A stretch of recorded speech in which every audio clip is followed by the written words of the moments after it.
Hello and thank you for joining us in a new episode of Spiritual Journeys, Spiritual Stories, broadcasted here in Mount Abu, Rajasthan, India.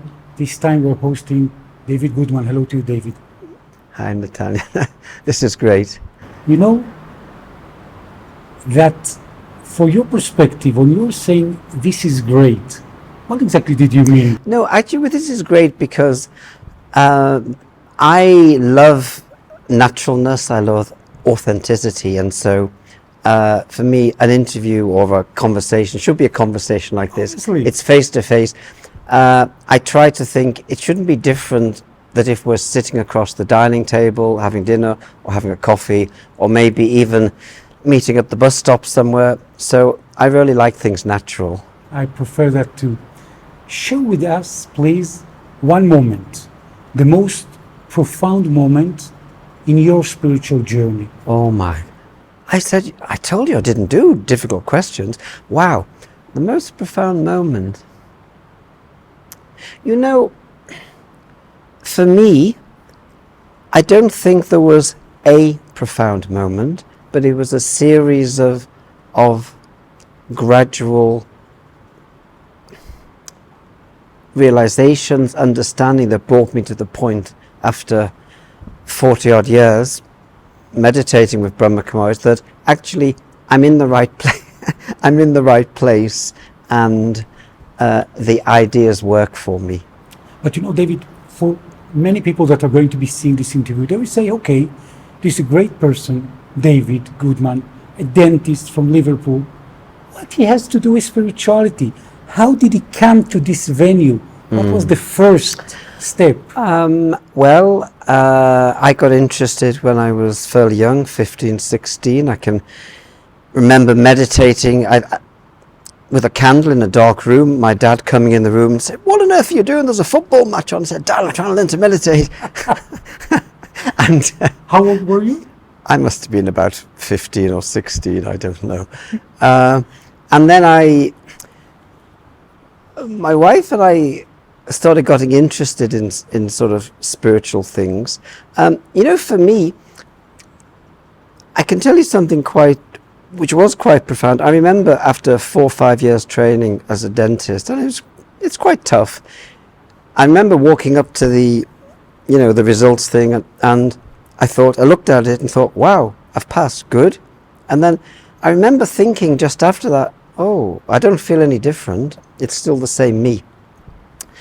And that was a first inkling that I needed something more in life than just, I mean, it was great to qualify as a dentist and newly married and all and that. But I realized that wouldn't be enough. And I was still looking for something, which I now probably would label as everyone's looking for: peace, love, and happiness. I wouldn't have labeled it then, but there was something missing, and I wasn't quite sure what it was. And by then I was studying a lot of spiritual stuff. My wife and I went to a New Age community up in Scotland, and by the time I bumped across the Brahma Kumaris, I was doing about 3 or 4 sort of simultaneous spiritual practices. And what grabbed you to Brahma Kumaris? What made this change between this theory or the other one or the other one? You know, there was 3 or 4 things. One was the clarity of the ideas.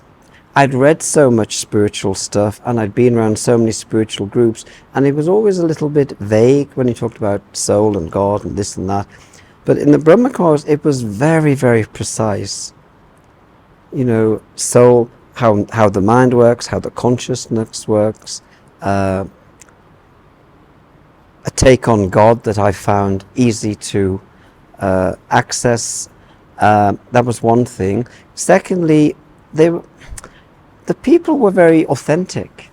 You know, they just seemed nice people, and they were authentic. They said, "Look, we're not the finished article, but we're really, trying to do our best and working on this." So I like that.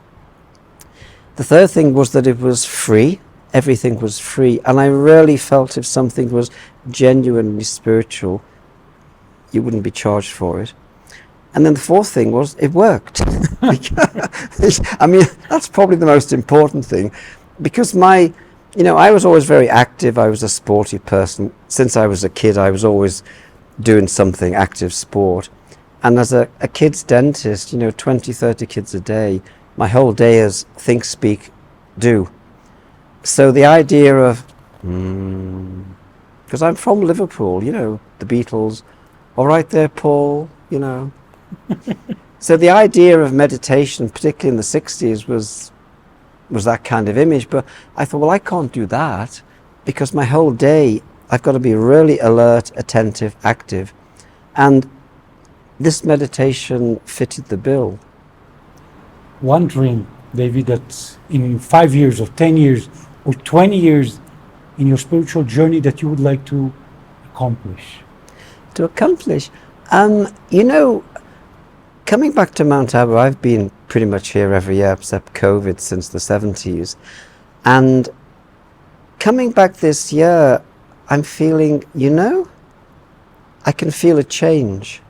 I'm looking at all the friends that I see every year, the same places, but inside I feel different.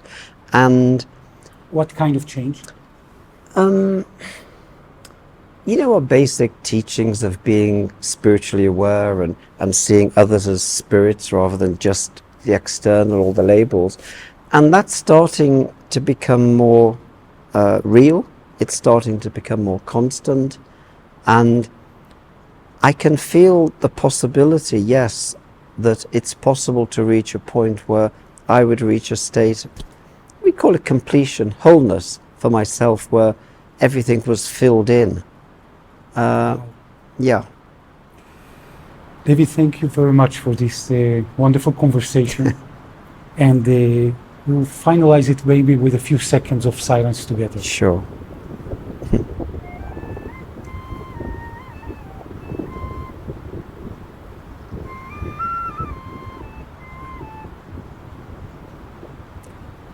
David Goodman from the UK, thank you so much. Thank you. And also thank you for joining us also in this episode of ContentoNow TV. Thank you.